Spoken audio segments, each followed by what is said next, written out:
La bombe atomique aurait été inventée dans les années 40. En 1945, les États-Unis auraient lâché une bombe atomique sur Hiroshima. En fait, il ne s'agissait pas d'une bombe atomique, mais de milliers de bombes incendiaires. Les spécialistes trouveront certainement quelques erreurs parmi les arguments qui sont développés, mais il y a suffisamment d'incohérences, de trucages flagrants et d'impossibilités pour comprendre que la bombe atomique n'existe pas.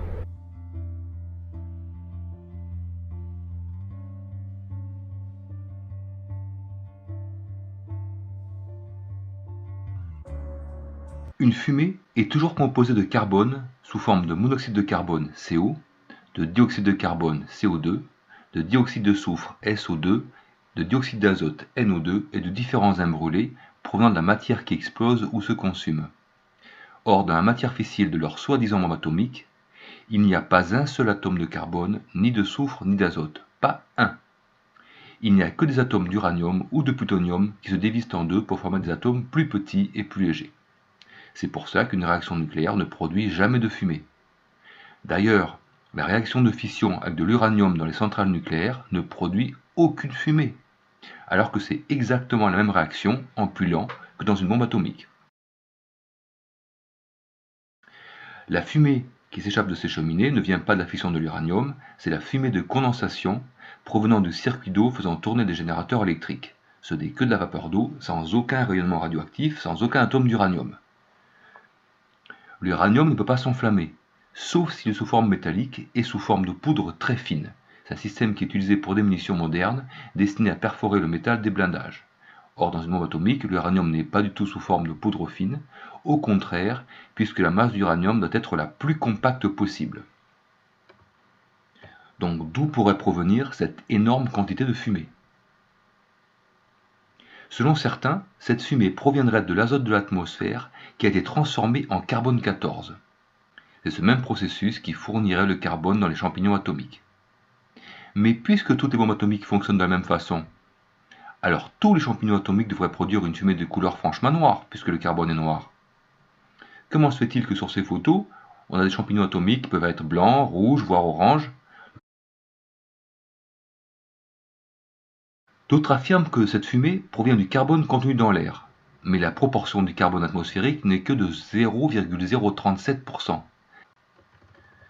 Selon d'autres encore, ce serait parce qu'avec la chaleur très élevée, l'azote et l'oxygène dans l'atmosphère se sont recombinés entre eux pour former des composés azotés et principalement du dioxyde d'azote de couleur brun-orange. C'est principalement ce gaz qui forme la pollution sur les villes. Donc si la fumée d'une explosion atomique provenait de la réaction de l'azote de l'atmosphère avec l'oxygène, alors toutes les explosions atomiques devraient montrer un champignon de couleur brun-orangé. Or, plusieurs champignons atomiques ont une couleur franchement noire. La fumée ne provient donc pas de la recombinaison de l'azote atmosphérique avec l'oxygène de l'air. Donc encore une fois, d'où vient toute cette fumée?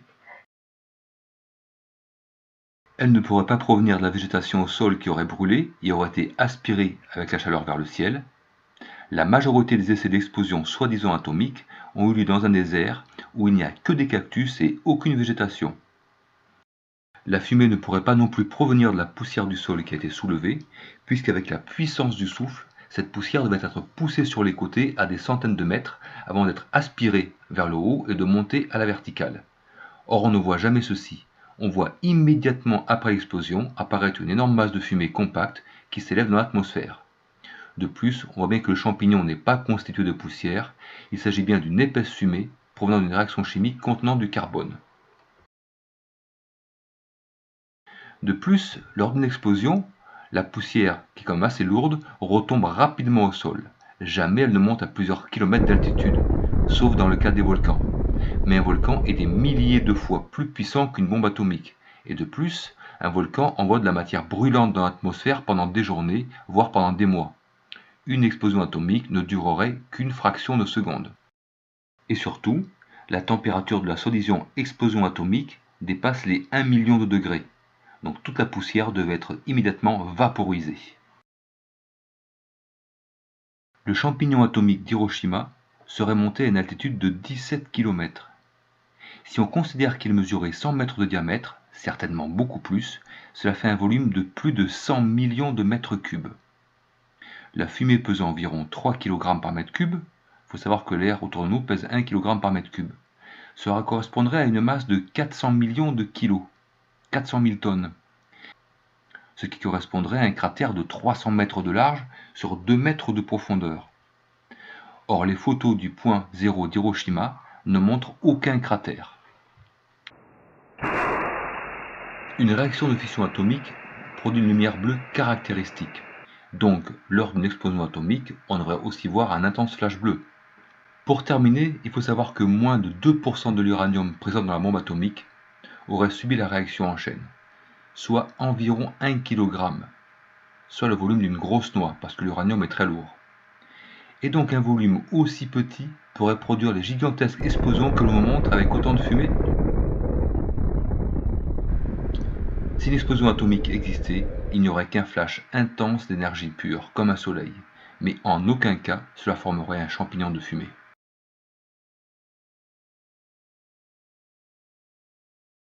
Voici une série de photos montrant des explosions atomiques, des explosions classiques. Vous remarquerez les mêmes couleurs jaunes orangées, la même épaisse fumée noire prouvant la présence de carbone, les mêmes champignons de gaz et de fumée typiques de toute explosion d'une certaine importance. Comment se fait-il que les explosions atomiques montrent exactement les mêmes effets que les explosions classiques, alors que la matière utilisée et la réaction sont totalement différents? Une réaction atomique ne peut pas produire une boule de feu comme on le voit sur ces images, puisqu'il s'agit d'une réaction en chaîne où les atomes se divisent. Alors que dans une explosion classique, les molécules présentes dans la matière explosive se décomposent et les atomes se recombinent entre eux et avec l'air environnant pour former une boule de gaz qui s'enflamme. Ces photos montrent en fait que les soi-disant explosions atomiques sont typiquement des explosions avec des réactifs classiques, TNT ou explosifs à base de napalm. Wow.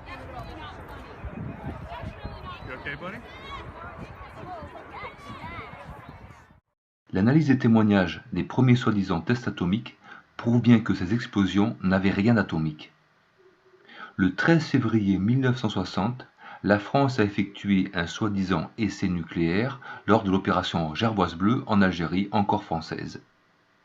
Le test était dans le désert du Sahara, donc dans une zone où il n'y avait que du sable, pas un seul arbre.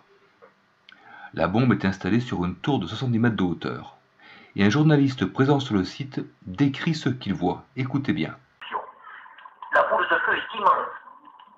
Elle vacille, on dirait qu'elle cherche son équilibre. Un pilier de fumée bouillonnante noire se dresse. On a l'impression d'un dépôt de pétrole qui brûle. Le journaliste dit bien, on a l'impression d'un dépôt de pétrole qui brûle. Comment est-ce que la fumée d'une explosion atomique pourrait avoir l'aspect d'un dépôt de pétrole qui brûle? Le militaire Roland Weil et 3 autres conscrits se rendent au point zéro 1 heure juste après l'explosion pour effectuer des prélèvements et planter le drapeau français au centre du cratère. Étonnant, l'essai Gerboise bleue était 4 fois plus puissant que la bombe atomique d'Hiroshima qui aurait tué immédiatement 70 000 personnes. Mais là, ces militaires vont 1 heure après l'explosion sur le point zéro sans ressentir aucune radioactivité. Ils auraient dû être au moins victimes de maux de tête, de nausées, de malaise, voire de brûlures. Pourtant, Roland Weil n'en parle pas et commande ceci. En arrivant à une centaine de mètres du point zéro, on ne pouvait plus rouler sur la route en bitume. Elle était toute fondue par la chaleur. On a continué à pied. Une grande cuvette était formée.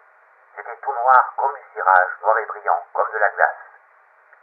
Sur le point zéro, nous avions les pieds qui s'enfonçaient dans le sable, qui était chaud et noir. Et craquait sous nos pieds, comme si nous marchions sur du verre. Vous trouverez ces infos dans le livre Les vétérans des essais nucléaires au Sahara de Christine Chanton. En aucun cas, une explosion atomique ne peut transformer du sable en une masse noire et brillante. Si le sable subit une chaleur intense, il sera vitrifié et gardera sa couleur d'origine. On trouve parfois dans le désert du sable qui a été vitrifié par la foudre. Il a subi une température de plusieurs milliers de degrés, mais jamais il ne prend l'aspect du cirage, puisque pour avoir cette couleur noire, il faut nécessairement du carbone. Or, on a vu qu'il n'y a pas un seul atome de carbone dans une bombe atomique. Encore une preuve que les soi-disant bombes atomiques contiennent un explosif avec beaucoup de carbone, TNT, napalm ou fioul, mais certainement pas de l'uranium. En fait, un des grands phénomènes que je cite dans le bouquin, c'est ce qu'on appelle l'impuissance apprise. Et ça, c'est un phénomène mais vicieux, quoi. Et il est connu depuis l'Antiquité. En fait, les cornacs, dans l'Antiquité, on n'avait pas de fer. Donc pour attacher un éléphant avec une chaîne en bronze, il faut se lever tôt. Vous n'avez peut-être pas posé la question, mais Non. c'est difficile. Et ils avaient trouvé une méthode pour attacher les éléphants qui était de prendre l'éléphant petit, de lui mettre une corde à la patte qui ne pouvait pas briser. Et en grandissant, l'éléphant grandissait avec l'idée que c'était impossible de briser cette corde. Ce qui fait qu'on lui mettait la petite cordelette à la papate, même adulte, et il n'essayait pas de bouger. Ça marche encore aujourd'hui, bien sûr. Et bien, ce phénomène de mettre la chaîne directement dans la tête de l'éléphant, il existe tout à fait chez l'homme. Tout à fait. On peut convaincre un élève qu'il est mauvais. On peut lui dire, t'es mauvais en maths, n'essaye même pas. Et on peut prouver, même en neurosciences aujourd'hui, qu'il y a certaines personnes, quand on leur montre une équation mathématique, il y a une partie de leur cerveau qui s'active, qui est frontale, qui dit en gros, n'essaie même pas. Et ça s'active souvent chez moi.